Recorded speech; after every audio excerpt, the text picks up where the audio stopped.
अस्सलाम dear students, welcome back. Dear students, आज की वीडियो में हम एक नए यूनिट का आगाज़ करेंगे, यूनिट नंबर 4। और यूनिट नंबर 4 हमारे पास है turning effect of forces. Turning का मतलब है घूमना या मुड़ना। तो एक दो टॉपिक के बाद हम जो यूनिट नंबर 4 का टॉपिक है टर्निंग इफ़ेक्ट ऑफ फोर्सेस वो हम डिस्कस करेंगे।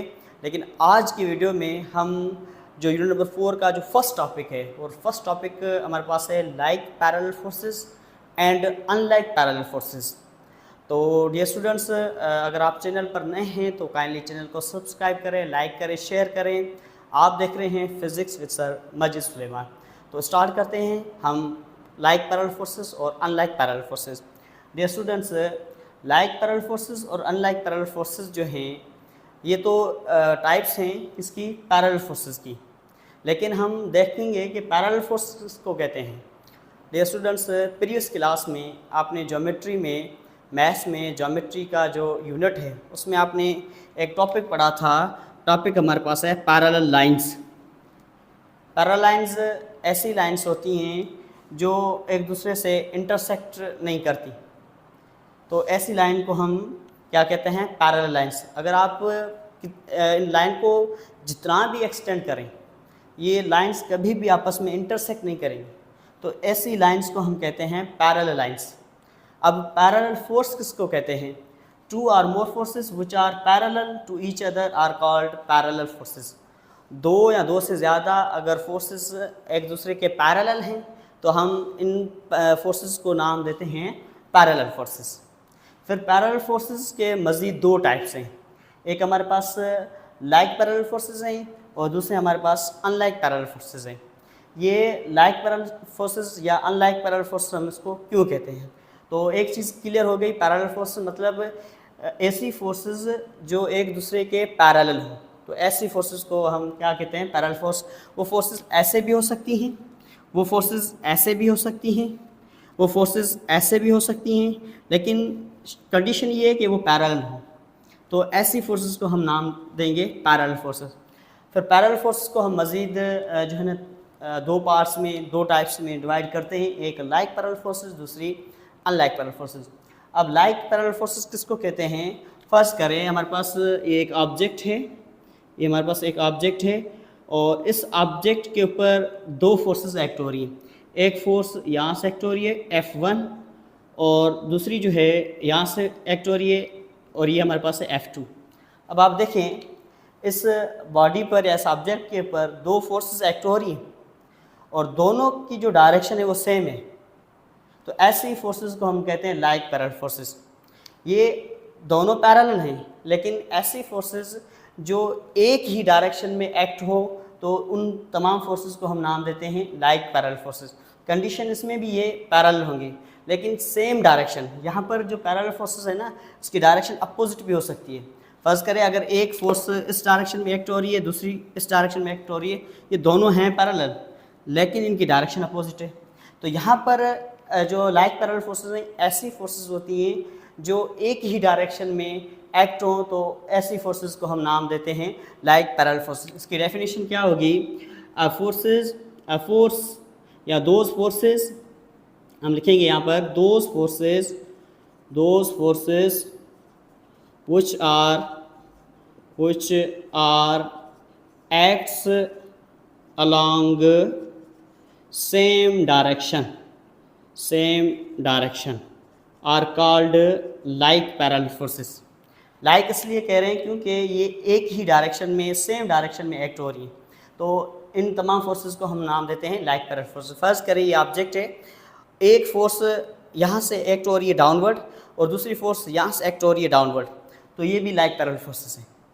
फर्स्ट करें अगर मैं इस मार्कर की बात करूँ, सेम एक फोर्स यहाँ से एक्ट हो रही है इस डायरेक्शन में, एक फोर्स यहाँ से एक्ट हो रही है इस डायरेक्शन में। दोनों फोर्सेस एक्ट हो रही हैं सेम डायरेक्शन में लेकिन पैरेलल हैं। तो ये तमाम फोर्सेस क्या कहलाती हैं? लाइक पैरेलल फोर्सेस कहलाती हैं।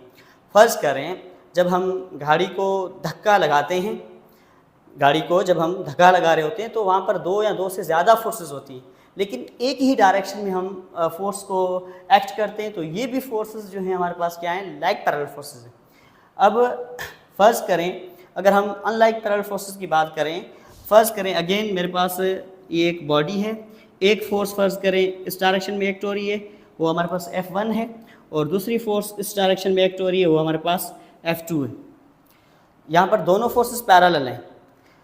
दो फोर्सेस जो अपोजिट डायरेक्शन में एक्ट हो तो उन तमाम फोर्सेस को हम नाम देते हैं अनलाइक पैरेलल फोर्सेस। दो या दो से ज़्यादा भी हो सकती हैं, ठीक है बेटा। तो ऐसी फोर्सेस जो अपोजिट डायरेक्शन में एक्ट हो तो इस फोर्स को हम नाम देते हैं अनलाइक पैरेलल फोर्सेस। फ़र्ज़ करें जिस तरह दो टीमें होती हैं और दो टीमें क्या करती हैं, रस्सी को जो है अपोजिट डायरेक्शन में फोर्स एक्सर्ट करती हैं। फ़र्ज़ करें यहाँ पर टीम ए है, यहाँ पर टीम बी है, तो टीम ए जो है इस डायरेक्शन में फोर्स एक्सर्ट करेगी और टीम बी जो है इस डायरेक्शन में फोर्स एक्सर्ट करेगी। यहाँ पर देखिए दोनों की डायरेक्शन अपोजिट है, तो ये भी फोर्सेस जो हैं हमारे पास अनलाइक पैरेलल फोर्सेस हैं। तो हम कैसे लिखेंगे, those forces which acts along opposite in direction. ऐसी फोर्सेस जो अपोजिट डायरेक्शन में एक्ट हों तो ऐसी फोर्सेस को हम नाम देते हैं अनलाइक पैरेलल फोर्सेस। अब देखिए बेटा, यहाँ पर जो लाइक पैरेलल फोर्सेस हैं इनको हम ऐड करेंगे। अगर दो फोर्सेस को आप ऐड करेंगे, जो तीसरी फोर्स मिलेगी उसको हम कहते हैं रिजल्टेंट फोर्स। यहाँ पर हम ऐड क्यों करते हैं, क्योंकि यहाँ पर दोनों ही जो फोर्सेस हैं एक ही डायरेक्शन में एक्ट हो रही। तो हम यहाँ पर लिखेंगे F1 plus F2 is equal to RF। RF का मतलब है रिजल्टेंट फोर्स। अगर आप F1 को F2 में ऐड करेंगे तो आपको जो तीसरी फोर्स मिलेगी वो उस फोर्स को हम नाम देते हैं रिजल्टेंट फोर्स। दोनों को ऐड इसलिए कर रहे हैं क्योंकि यहाँ पर दोनों एक ही डायरेक्शन में एक्ट हो रही है। अगर फ़र्ज़ करें मैं आपसे पूछूं, बेटा मेरे पास ये एक ऑब्जेक्ट है, यहाँ पर जो फोर्स एक्ट हो रही है वो 50 न्यूटन फोर्स एक्ट हो रही है, और यहाँ से जो फोर्स एक्ट हो रही है फ़र्ज़ करें वो 40 न्यूटन एक्ट हो रही है।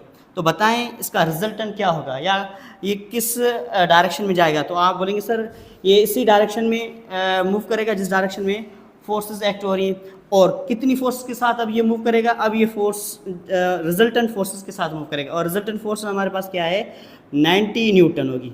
क्यों, क्योंकि दोनों ही फोर्सेस एक ही डायरेक्शन में एक्ट हो रही हैं। तो हम कहेंगे कि F1 और F2 जो है वो सम होगी, और जो थर्ड हमारे पास जो फोर्स मिलेगी वो हमारे पास क्या होगी, रिजल्टेंट फोर्स होगी। अगर हम यहाँ अनलाइक पैरेलल फोर्सेस की बात करें तो दोनों फोर्सेस को हम क्या करते हैं, माइनस करेंगे।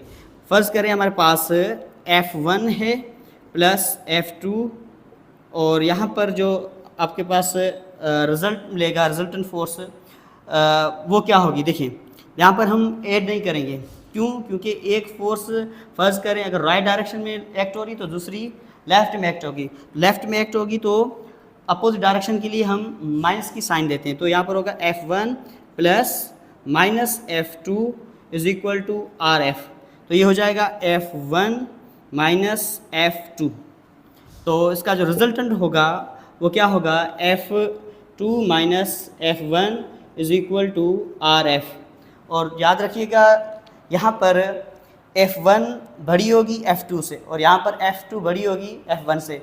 हमेशा माइनस जो हम करेंगे वो बड़ी फोर्सेस में से छोटी फोर्स को हम माइनस करेंगे। तो ये होगा F2 minus F1। It means यहाँ पर F2 जो है वो ग्रेटर है F1 से, यहाँ पर F1 जो है वो ग्रेटर है F2 से। तो इसका रिजल्टेंट होगा F2 minus F1 is equal to RF। RF मतलब रिजल्टेंट फोर्स। तो बेटा ये हमारे पास एक छोटा सा कॉन्सेप्ट था लाइक पैरेलल फोर्सेस और अनलाइक पैरेलल फोर्सेस का। नेक्स्ट वीडियो में इंशाल्लाह हम रेजोल्यूशन ऑफ वेक्टर कवर करेंगे। मोस्ट इम्पॉर्टेंट टॉपिक है। इस टॉपिक पर जो है ना वो शॉर्ट नोट भी आ जाता है, लॉन्ग भी आ जाता है। तो इंशाल्लाह मिलेंगे नेक्स्ट वीडियो में, तब तक के लिए अपना ख्याल रखिएगा। खुदा हाफिज़।